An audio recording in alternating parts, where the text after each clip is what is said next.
Okay, it's the beginning of round 4, so we do have to resolve all the tech. So Germany's already activated its tech. It doesn't need to spend any money here. Russia is going to spend 4 IPCs. Japan is going to spend 5 IPCs. The United States is going to spend 5 IPCs, and England is going to spend 2 IPCs. So basically, we're looking for a 6 on one of these 4 die. So let's see if Russia gets its tech. We did. We got 2 6s actually, but 1 is enough. Okay, Japan did achieve its tech. The United States did achieve its tech. And England, this is a bit of a long shot, but they're probably going to need the money. But they did actually achieve their tech. Okay. So, all 5 major powers techs have been activated, and we'll see what those are if they come into play over the course of the game.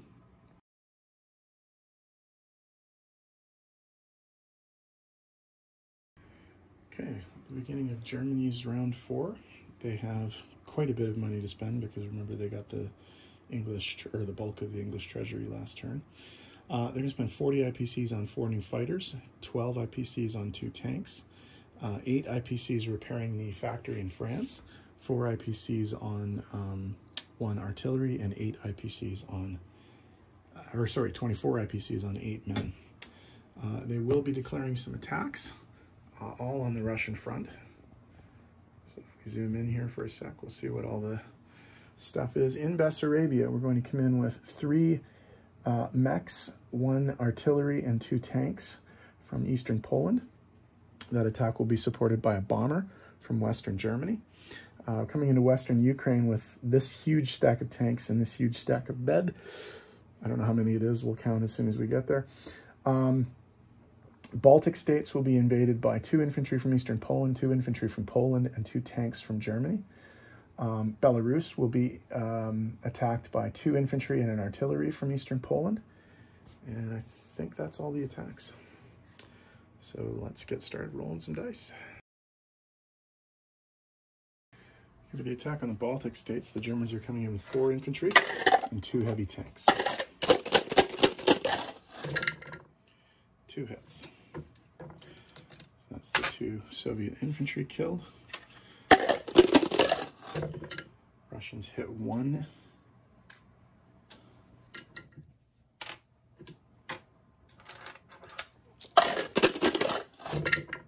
And they only need 1 hit. They got 2. Russians fire back and hit. So it costs them 2 infantry, but they do end up taking the territory. Okay, attack on Belarus. Germans have an unsupported infantry and an infantry supported by an artillery. And they hit with all 3. Russia hits. So Germany loses an infantry but takes the territory.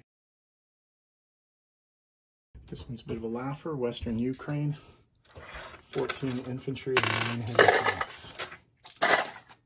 So should be an automatic. Lots of hits. 2, 4, 6 hits. They only needed 1. Pretty straightforward. Soviet response is a miss. So they take the territory with no casualties. Okay, it's the battle for Bessarabia. Germans are coming in with 2 unsupported mechanized infantry, 1 mechanized infantry supported by an artillery, 1 strategic bomber, and 2 heavy tanks.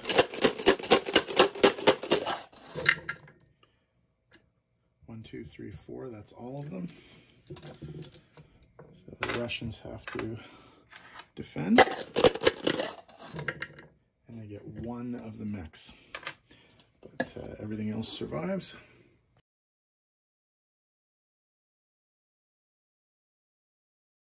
Okay, German movement. This fighter and this strategic bomber, which is going to be an air transport, are going to take these 2 infantry and they're going to fly over to the UK. The fighter's going to stay there. The infantry are going to stay there, but the air transport is going to fly back to Western Germany. The tank in Normandy, Bordeaux will be railed 3 spots, 1, 2, 3 to Germany. The 2 remaining infantry in Western Germany will be railed 1, 2, 3 to Eastern Poland. The artillery from Germany will be railed 2 to Eastern Poland. The 2 anti-aircraft guns, one of them will go to Western Ukraine, one of them will go to Bessarabia, and the strategic bomber that landed, or that was involved in the Bessarabia attack, will land back in Germany. I think that's all the movement. So tidy up the board and we'll come back with placement. Okay, placement of new units.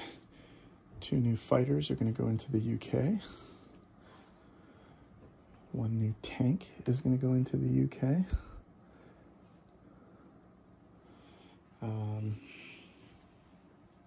5 infantry are going to go into Western Germany, along with the 1 fighter. Or sorry, that's 2 fighters, because it's 4 fighters in total.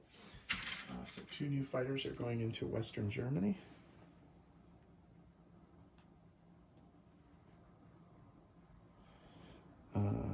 Three infantry are going into Germany, 1 artillery is going into Germany, and 1 tank is going into Germany.